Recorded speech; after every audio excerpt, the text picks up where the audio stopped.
मुल्ला नसरुद्दीन की पत्नी गर्भवती थी, प्रसव वेदना शुरू हो गया था, डिलीवरी का टाइम था, मगर बच्चा बाहर नहीं आ रहा था। तो मुल्ला को बोला गया, मुल्ला क्या करना, अभी ऑपरेशन करना पड़ेगा शायद। मुल्ला ने कहा नहीं नहीं ठहरो तुम, अभी मैं आता हूँ। डॉक्टर को बोला आप कुछ नहीं करिए, ठहरिए मैं आता हूँ। तो वो भागा खिलौनों की दुकान में और खिलौना लेके आ गया, सामने रख दिया। बोला अरे ये तुम क्या कर रहे हो? तो कि मेरा ही बच्चा है ना, लालच होगी उसको खिलौना देखकर, जल्दी पैदा हो जाएगा। पैदा होने से पहले से हम लालच लगाते रहते हैं, कैरेट दिखाते रहते, कहते हैं ना खरगोश को गाजर दिखाओ सामने, दौड़ेगी वो। जीवन भर हम कुछ ना कुछ लालच, कुछ मिलेगा कुछ मिलेगा, इस लालच में, चाहे दुनिया में हो या अध्यात्म क्षेत्र में आके भी वही लालच करते हैं। यहां नहीं तो दूसरी जगह, वहां नहीं तो उधर, कहीं ना कहीं कुछ तो मिल जाए हमको, कुछ पाने की लालच। कहाँ क्या मिल जाएगा, कहाँ से क्या लाभ होगा, लाभ का ही सोचते रहते हैं। ऐसे व्यक्ति को सुख कैसे मिलेगा बताओ?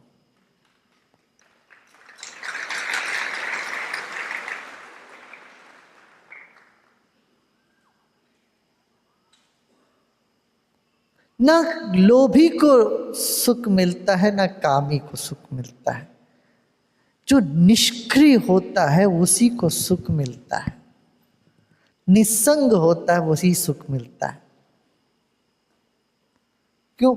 सुख हमारा स्वभाव में है, स्वरूप में।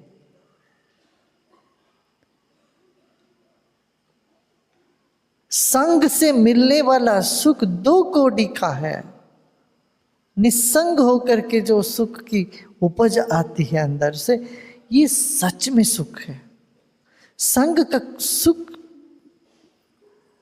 मोमबत्ती की रोशनी है, सुख है उसमें, नहीं तो क्यों दौड़ेगी दुनिया। पर अंदर का प्रकाश पता नहीं चला, इसलिए मोमबत्ती का रोशनी बड़ा दिलचस्पी लगती है, उसमें दिलचस्पी लगाते हैं। सुख की तलाश में दौड़ी जा रही है दुनिया और हाथ लगता कुछ नहीं। प्राण जला, तन जला, मन जला, बुद्धि भ्रमित हो गया, व्यक्ति मर गया। फिर उस सुख की तलाश में फिर जन्म लेके फिर वही गोता लगाता रहता है। जब गुरु मिले तो कहते निस्संगोसी, निस्संगो निष्क्रियोसी त्वम स्वप्रकाशो निरंजना। तुम निरंजन हो, तुम प्रकाशमय हो। ये कहने पर मन ठहरा, शांत हुए 2 मिनट। वाह, जिसकी तलाश में मैं जगह जगह घूमते फिरता रहा, वो यही है जहां मैं हूं। थोड़ा शांत हूं, निष्क्रिय हो जाओ, कुछ न करो। कुछ करके जो भी पाते हैं वो 2 कौड़ी का है। चाहे तुम यज्ञ करो, दान करो, तप करो, कुछ भी करो, करके मिलने वाली चीज कम कीमती है, निकम्मा है। जरूरत है वो भी, उसका अपना स्थान है, मगर सच में जो प्रकाश स्वरूप हम हैं वो निष्क्रिय होने से मिलेगा। अच्छा, निष्क्रिय होना सुनने से तो आसान लगता, मगर सबसे कठिन है। सबसे ज्यादा कठिन है निष्क्रिय होना। किसी को बोलो थोड़ी देर चुप बैठो, कहाँ बैठते हैं? ताली बजाएंगे, माइक पे टाप करेंगे, इधर देखेंगे, उधर देखेंगे, ऊपर देखेंगे, नीचे देखेंगे, बल्लियां गिनेंगे। खाली तो होते नहीं। निष्क्रिय होना सबसे मुश्किल काम है। बैठे बैठे मन में कुछ ना कुछ करते रहते हैं, हिसाब किताब लगाते रहेंगे मन में। ये निष्क्रिय अवस्था नहीं है। सच में जो निष्क्रिय होते हैं, थोड़ी थोड़ी देर के लिए भी उनको तो ऐसी तसल्ली मिलती है। अच्छा, निष्क्रिय होने के लिए क्या करना पड़ेगा? रजोगुण शांत हो तभी ना निष्क्रिय होगे। अब ताली बजाकर जोर से गाते हैं, गा गा के थक जाते तो 2 मिनट के लिए अच्छा सा ध्यान लगती है। क्रिया हुई ना, गाना भी एक क्रिया हुई। अच्छा, वहाँ वैष्णव देवी पहाड़ चढ़ चढ़ के सारा रजोगुण तमोगुण दोनों खत्म हुई, थक गए, और वहां जाके बैठे तो अच्छा लगने लगा। वाह, पहाड़ चढ़ चढ़ के भाव के साथ पहाड़ चढ़ चढ़ के गए, रजोगुण शांत हुआ तो बैठे अच्छा लगा, मन खाली हुआ, थोड़ी देर के लिए ध्यान लग गया। अच्छा, ये पहाड़ों में क्यों देवी देवताओं को बिठा के रखे हमारे पूर्वजों ने? उसका भी कारण यही है। बैठ के कहें कि तुम क्रिया करो, ध्यान करो, प्राणायाम करो, तो मन नहीं लगता। नहीं, देखो उस पहाड़ में वहाँ चढ़ के, ये 3 पहाड़ चढ़ो और 3 उतरो, और वहाँ जाके फिर देवी का मंदिर है, वहाँ प्रणाम करो, तो हाँ जी करेंगे कि हम करके दिखाएंगे। देखिए, एक बार नहीं 10 बार करें। जितना व्यक्ति अहंकारी होता उतना उसमें करने का लगा रहता है। अच्छा, इतना किया, करके कहीं तो शांत हो गया फिर मन।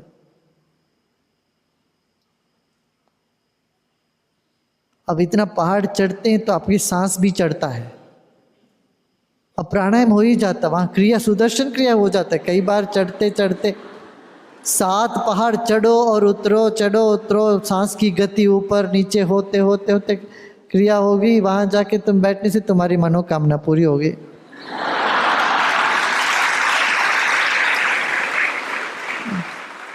इतना मेहनत करने के बाद 2, 3, 4 दिन फिर टांग में दर्द, पीठ में दर्द, कहीं ना कहीं दर्द, उसमें पड़े रहे ना, फिर विश्राम करो। कहते सो एक जगह बैठे, जहाँ बैठे वहीं प्राणायाम करो, क्रिया करो। सुदर्शन क्रिया करते क्या होता है? वही अनुभव हो जाता है जो तुम्हें इतना पहाड़ चढ़ के जो हुआ, वो मनोकामना की सिद्धि बैठे बैठे जहाँ वहीं हो गया। टांग में दर्द नहीं हुआ, बस जो दर्द था वो भी चला गया, शरीर में, सिर में जो दर्द था वो भी मिट गया। करने का राग निवृत्त हो जाए तभी हम निष्क्रिय हो सकते हैं। कहने के लिए बहुत आसान है निष्क्रिय हो जाना, मगर सबसे कठिन भी लगता है।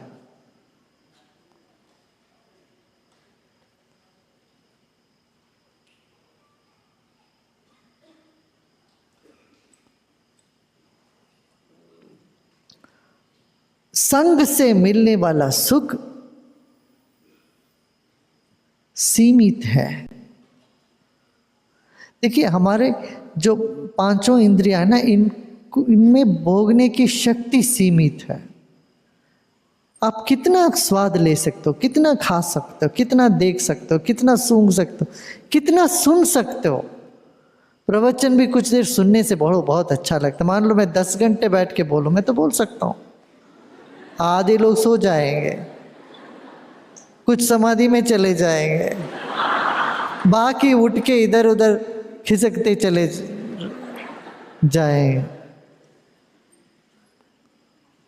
जितने भी अच्छे रहे, कोई भी प्रवचन किसी का भी हो, कहाँ कितना सुन पाओगे? चाहे संगीत हो, चाहे कोई सुंदर दृश्य हो, स्पर्श हो, स्वाद हो या सुगंध हो, इन सबको भोगने की शक्ति सीमित है, मगर मन की लालच असीम है। लालच ही तो हमको अपने आप से मिलने नहीं देता, अपने से दूर रखने की एक ही कारण लालच। वो जन्म से पहले से ही पड़ा हुआ हमारे पीछे।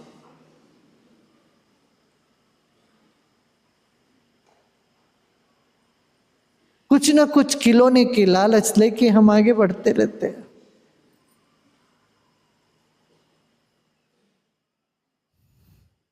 सिर्फ मुल्ला नसरुद्दीन ही नहीं कर रहे, सब कर रहे हैं सब।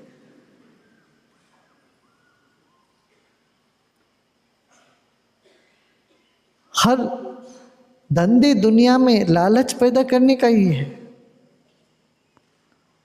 धंधा तो रहने दो, आध्यात्मिक क्षेत्र में भी तुम ये करो, ये करो, ये करो, ये हो जाएगा, ये हो जाएगा, ये हो जाएगा। हमारे सब पुराण इन्हीं गाथाओं से भरी हुई है। तुम ये करोगे तो तुम्हें ये मिल जाएगा, ये करोगे तो फलश्रुति, इसका फल क्या मिलेगा सुनो।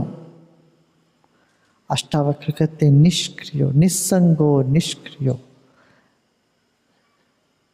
इन सब के पार जाओ।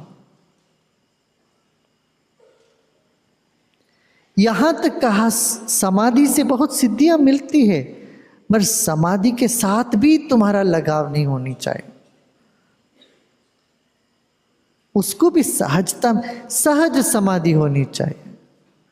समाधि हमारे ऐसे सहज ही लगे। आंख बंद करके समाधि लगना ये भी जरूरत है, आंख खुले खुले समाधि लगे। समाधि माने क्या? धीमे बुद्धि में समता उदय हो जाए, सब समान लगे, सब अपने लगे, सब एक ही वस्तु से सब कुछ बना हुआ है, ये भाव जगे, यही तो समाधि है। इस निश्चय और उसको पकड़ के जो बैठते हैं वो ऐसा है। ये साबुन लगा के कपड़े में कोई कहे कि अरे इतना पैसा लगाया साबुन लेके इसमें लगाए हो, इसको कैसे धोऊं? साबुन नहीं छोड़ेंगे। अरे भाई शैम्पू, इतना बढ़िया शैम्पू सिर में लगाए, मैं धोऊंगा नहीं।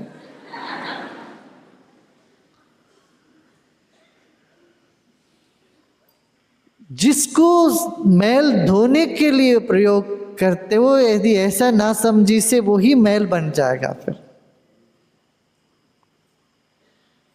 अहंकार को विलीन करने के लिए समाधि का अभ्यास है, मगर समाधि को ही लेके अहंकारी हो सकते हैं, दुरहंकारी बन सकते हैं।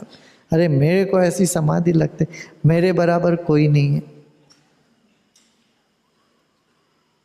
हमारे जैसे योगी कौन होएंगे, हम तो पक्खड़ हैं। त्याग का भी एक अहंकार हो सकता है इस तरह का। कई लोग त्याग, लोभ से ही त्याग का भी रास्ता लेते हैं, लोभ से ही, वो भी लोभ क्यों, ये त्यागने से हमको कुछ और मिलेगा। नहीं, जो प्रसन्न व्यक्ति है उनको लोभ नहीं ललचा सकता है। तो सोचा हम कैसे बांटे, जो है वो देंगे। देने में जो आनंद है वो बिल्कुल ही अलग है, अनूठा है। वो सच में वही आनंद है। लेने का आनंद तो बचका नहीं, देने का आनंद रईस का है। तुम ऐसे रईस हो, देखे तो दे, तो आनंद स्वरूप तुम खुद हो।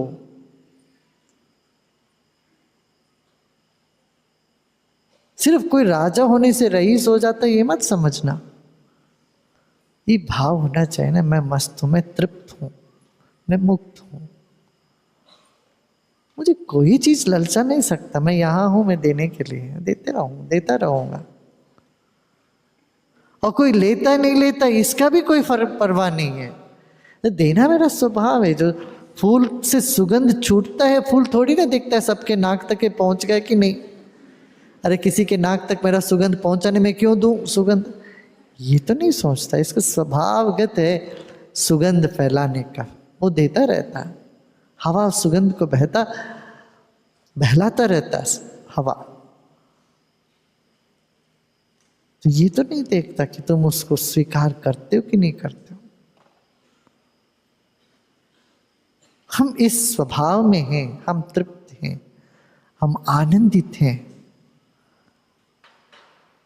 ये असली बात हुई। कोई इस तरह से मस्त हो जाए, सच में मस्ती तो यही है। कोई इस तरह के मस्त हो जाए तो मुझसे निकल रहा है ऐसा, मैं यहां हूं देने के लिए, मुझे किसी चीज से कुछ नहीं लेना है, देना मेरा स्वभावगत है, तो वो मुक्त है। शुद्ध बुद्ध स्वरूपस्त्वं मागमः शुद्र चित्तताम्। तुम छोटे मन में मत पड़ो। क्षुद्र चित्त माने छोटी बुद्धि, छोटे मन में मत उलझो। तुमसे ही ये सारा संसार ओत प्रोत हो गया, बना है। भाई ये तो समझ में नहीं आती, कैसे मुझसे बन गया सारा संसार।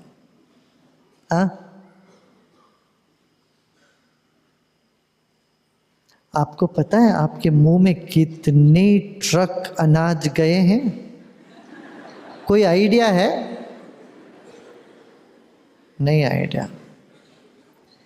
एक दिन में आप मान लो 2.5 किलो खुराक आप खाते हो, 2 किलो खाते हो भोजन, नाश्ता, सुबह का भोजन, शाम का चाय, फिर रात का भोजन, सब मिला के देखो कितना भोजन जाता है आपके भीतर।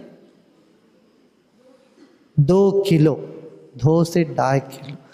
एक दिन 2 किलो जाए तो 365 दिन में कितने किलो गए? 700 किलो गए।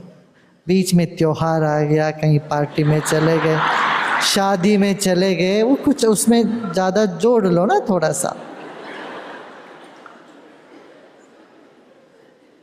करीब करीब 800 किलो समझो। 800 किलो खुराक एक साल में तेरे भीतर गया। मान लो तुम अभी क्या 40 साल के हो गए, कितने हुए? हाँ भाई, हाँ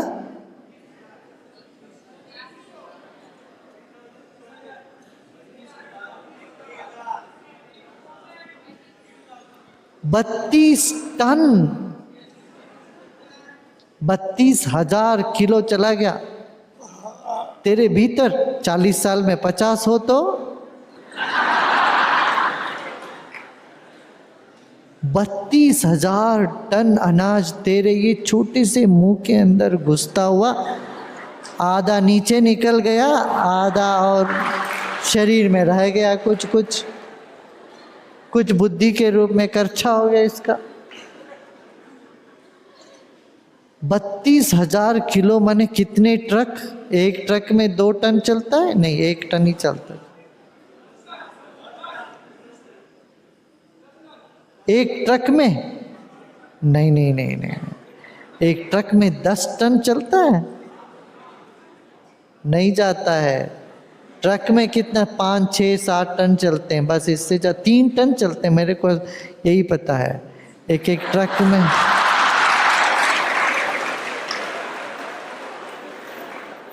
3 टन चलते हैं। 32 टन माने क्या? 10 ट्रक लोड, 10 ट्रक में जो सामान अनाज है तेरे मुंह से घुसता हुआ निकल गया। ऐसे देखो कितने गैलन तुमने पानी पी गए और तुम्हारे शरीर से पसीने के रूप में, मलमूत्र के रूप में निकल गया। जरा सोचो तो सही, इस तरह से कितनी हवा तुम पी गए। खाना तो, खुराक तो 2-3 बार, हवा तो 24 घंटे।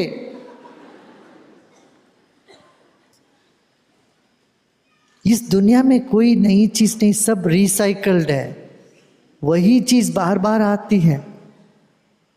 शरीर में 1 साल में हर एक कण बदल जाते हैं, वैज्ञानिक कहते हैं तुम्हारे शरीर के एक एक अणु 1 साल में बदल जाते हैं। 24 घंटे में खून बदल जाते हैं, 1 महीने में त्वचा बदल जाती है, 3 महीने में हड्डी बदल जाती है शरीर के। तो ये परमाणुओं से लेन देन होता रहता है निरंतर। अब सूरज की जो गर्मी है उससे शक्ति से तो ये सब चल रहा है। तुम सूरज का एक अविभाज्य अंग हो। सूरज नहीं हो तुम बिल्कुल हो ही नहीं सकते, टिक ही नहीं सकते, दुनिया ही नहीं टिकती। दुनिया नहीं टिकती, तुम कहाँ टिकोगे? तुम ये मिट्टी का अविभाज्य अंग हो, सूरज के अंग हो, बादल तेरा अंग है।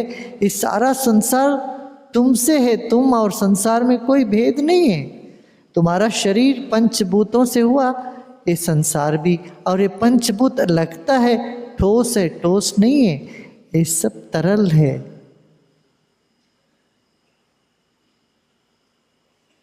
सब चल रहा है। तो तुम जरा जाके देखो। कई बार हम सोचते ये मेरा विचार है, तुम्हारा कहाँ का विचार? कभी अच्छे विचार आ गए तेरे दिमाग में, कभी बुरे विचार आ गए। एक सात्विक जगह में बैठो तो अच्छे अच्छे विचार आते हैं, मन खाली होता तो और चीजें दिखने लगती है इसमें। कोई ऐसी जगह जाके खड़े हो जाओ, सारी गलत विचार आते। कितने लोगों को ऐसा होता है? स्थान का विचारों पर बड़ा प्रभाव होता है, भोजन का विचारों पर प्रभाव होता है। मगर घबराने की जरूरत नहीं, बुरे से बुरे विचार क्या है, वो आते चले जाते। तुम अपने केंद्र में जागो, टिको, तो तुमको मालूम पड़ता है ये सब आते हैं जाते हैं। तुम हमेशा शुद्ध हो, शुद्ध बुद्ध स्वरूपस्त्वम माँ गमक शुद्र चित्तता। इस छोटे मन में उलझो नहीं, तुम शुद्ध और बुद्ध और मुक्त तुम हो। तुम इस बात को याद कर लो, जान लो। निरपेक्षो निर्विकारो निर्भरः शीतलाशयः अगाध बुद्धिरक्षुब्धो भवचिन्मात्रवासनः। बहुत सुंदर बातें कही। निरपेक्षो, जब तुम तृप्त होते तुमको अपेक्षा कुछ नहीं है, तुम प्रसन्न हो। निर्विकार, जब प्रसन्न होते हैं विकार कैसे आते हैं? महाक्रोध कैसे आए गए? हर क्रोध के पीछे चाह है कुछ। जब चाह पूरी नहीं होती तो गुस्सा आता है। जब हम तृप्त हैं तो क्रोध कैसे आएगा? विकार किसको कहते हैं? इसी को विकार कहते हैं ना। क्रोध है, अहंकार, दुरहंकार जिसको कहते हैं, मैं कुछ हूं। भीतर से गहराई में कोई ऐसी भाव होता है कि मैं ठीक नहीं हूं, मैं कुछ, तो वो दिखाने के लिए लोग कहते हैं मैं तो बहुत, जिसको कहते हैं सुपीरियरिटी कॉम्प्लेक्स, अपने आप को कुछ सिद्ध करके दिखाना चाहते हैं।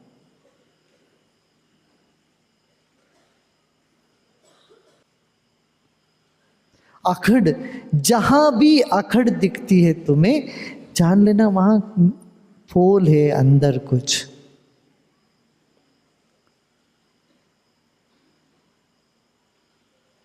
वो पोल को वो पोल को छिपाने के लिए अखड़ दिखाना पड़ता।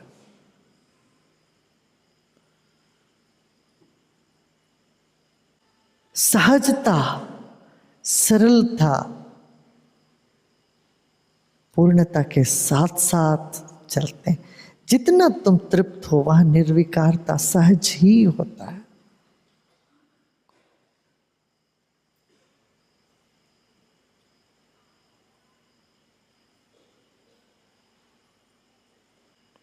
अगाध बुद्धि अक्षुब्ध, क्षोभ रहित।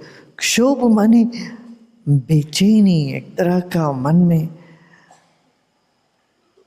तिलमुलाहट जिसको कहते हैं, इतना बेचैन हो जाना, एकदम विक्षुब्ध चित्त, इधर उधर सब जगह।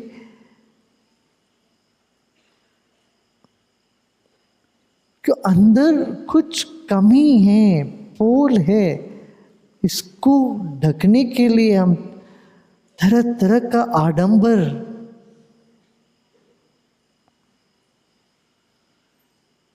तरह तरह का पोशाक रचाता रहता है आदमी।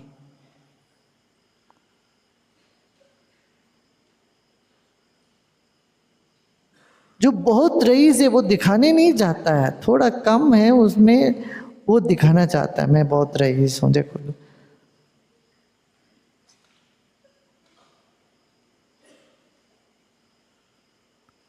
अगाध बुद्धि रक्षुब्ध, बुद्धि इतना अगाध बुद्धि तुझमें है भाई, अपने आप को बुद्धिहीन मत समझो। कि जैसे या मतिर सा गतिर, जैसा तुम सोचोगे वैसे होने लगोगे। तुम ये सोचोगे मैं बेवकूफ़ हूँ, मुझ में बुद्धि नहीं है, तो फिर वैसे होने लगेगा, फिर बेवकूफ़ बने रहोगे। अगाध बुद्धि रक्षुब्ध भव चिन्मात्र वासना। वासना यदि रखना ही है, वासना कुछ ना कुछ रहता ही है, तो चिन्मात्र की वासना करो। चैतन्य की तरफ मन दौड़े। मन को एक दिशा चाहिए होती है। आप कहते सब कुछ कुछ भी नहीं है, कुछ भी नहीं है, सब कुछ अब कुछ भी नहीं है, तो क्या करें? जीवन के लिए एक दिशा तो चाहिए। दरिया को बहने के लिए कोई दिशा तो चाहिए, जगह तो चाहिए, रास्ता तो चाहिए। कहते वासनाद वासुदेवस्य वासितंते जगत्त्रयम्। असल में सारी वासना का एक ही लक्ष्य है, सुख मिल जाए। वो सुख हमारे चैतन्य स्वरूप में है, चैतन्य से ही मिलता है। इसीलिए भव चिन्मात्र वासना, वो चिन्मात्र चैतन्य के प्रति तेरी वासना जागे, उस वासना में तुम चलो।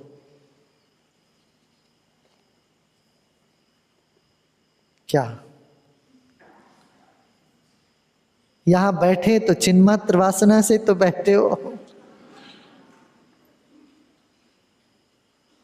अष्टावक्र सुनने के लिए, ज्ञान के लिए, ध्यान करने के लिए आते, तो कौन सी वासना दौड़ाई है आपको? चैतन्य की वासना, चैतन्य।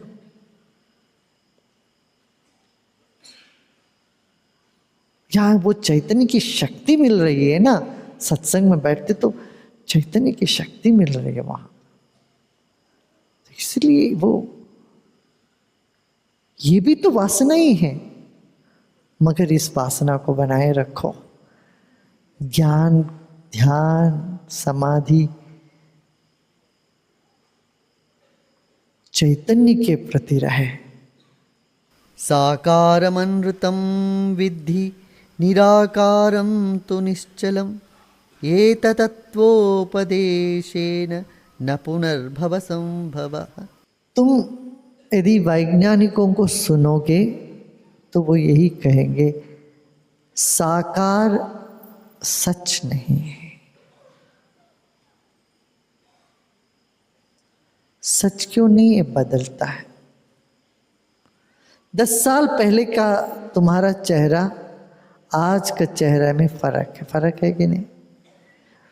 25 साल पहले तो जब तुम बच्चे थे तब की चेहरे में, अब की चेहरे में, तब का शरीर में, अब के शरीर में परिवर्तन है, बहुत परिवर्तन है।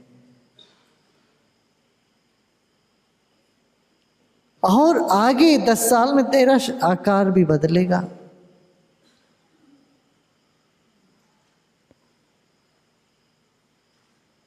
जितना भी तुम उम्र को रोकने की चेष्टा करोगे संभव नहीं होगा।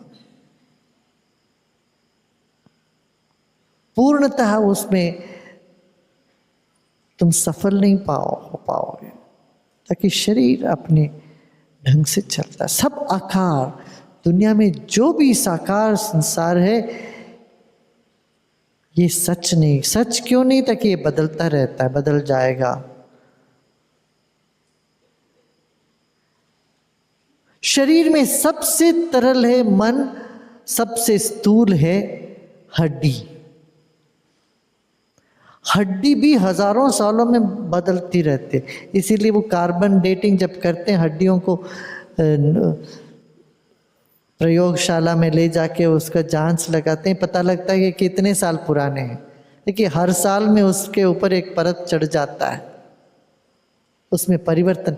मरा हुआ हड्डी में भी परिवर्तन होता है भाई। यहां सब कुछ परिवर्तनशील है। चैतन्य रूप मन भी परिवर्तनशील है, और जड़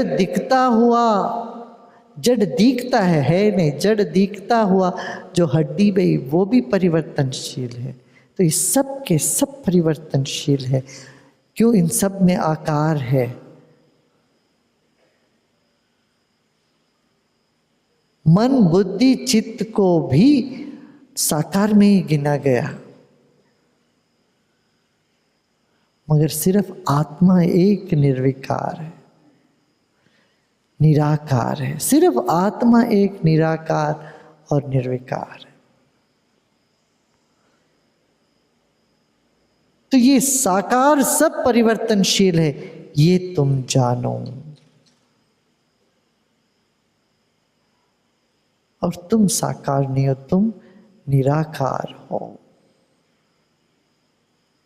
ऐसे तत्वोपदेश, ऐसे इस तत्व का तुझ भीतर जो निराकार तत्व है इसका उपदेश तुम्हें मिल जाए ज्ञानियों द्वारा, गुरुओं द्वारा, फिर तुम्हारा दोबारा जन्म नहीं होगा।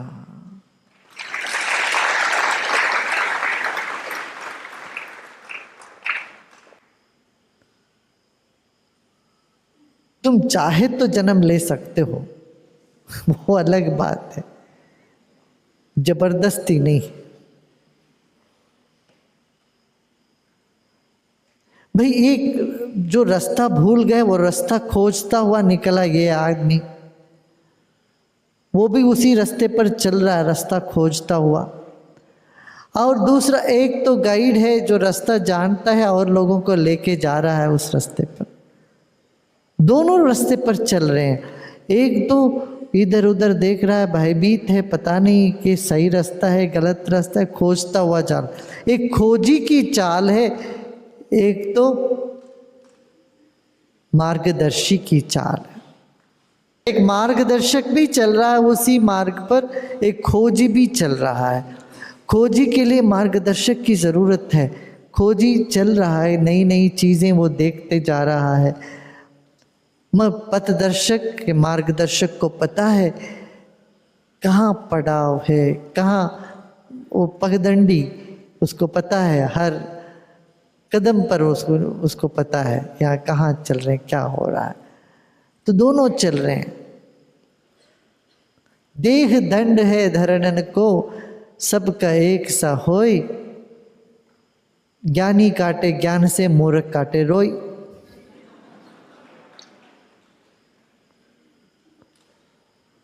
ज्ञानी भी अज्ञानी भी जीवन में एक साथ चलते हैं, मगर ज्ञानी उसी जीवन को काटते हैं मुस्कुराते, अज्ञानी रोते रोते काटता है उसी समय को।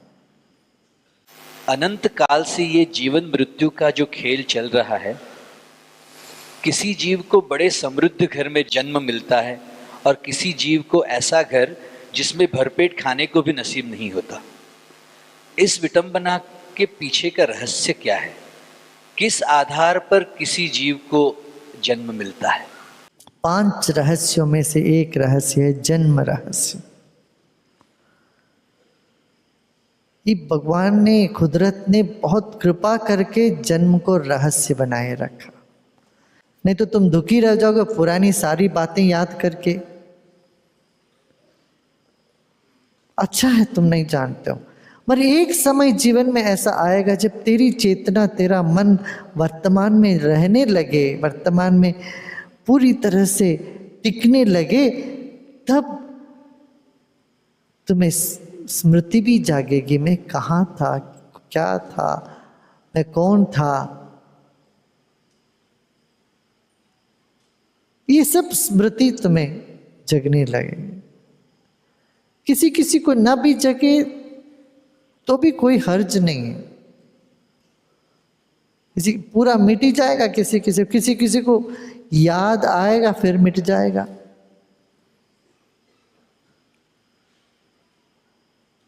ये सारा संसार कार्य और कारण से बना है, कॉज एंड इफेक्ट।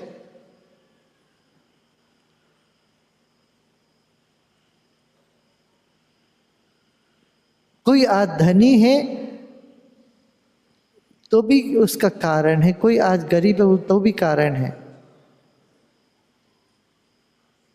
मगर ये सब क्या हमारा पूर्व लिखित है क्या? अभी हमारी कोई आज़ादी नहीं है क्या? ये नहीं पूछना। जरूर आज़ादी है, कुछ हम लेके आए, कुछ अब यहाँ करते हैं।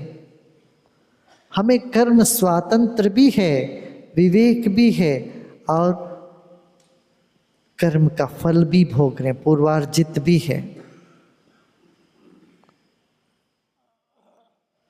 जैसे तुमको कुछ एक पूंजी कोई दे दे तो पूंजी तो किसी ने दिया ना, पुराना पूंजी है, और उस पूंजी को तुम कैसे बढ़ाओगे, उससे क्या खर्चा करोगे, क्या करोगे, ये तुझ पर है।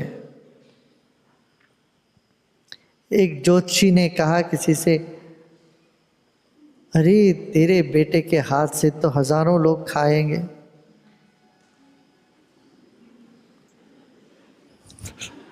समझ गए तुम लोग। उसके पिता तो समझ बैठे, ये तो बड़ा उद्योगपति होएगा, कारखाना खोलेगा, बहुत लोगों को ये खिलाएगा, खाना खिलाएगा। मगर वो बना होटल में सर्वर। तो फिर ज्योतिषी के पास बोले, देखिए आपने कुछ बोला, हमारा बेटा तो होटल में सबको खाना देता है, नौकरी करता है। भाई उधर क्या करता है, रोज कितने लोगों को खिलाता है तेरा, उसी के हाथ से तो खिला। बावर्ची बन गया शायद, बावर्ची बना, रोज बना रहा है वहां कुछ डोसा, कितने लोगों को खिला रहा है।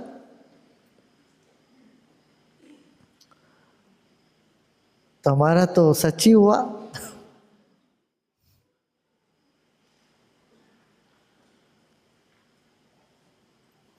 हर एक के जीवन में कर्म स्वातंत्र है,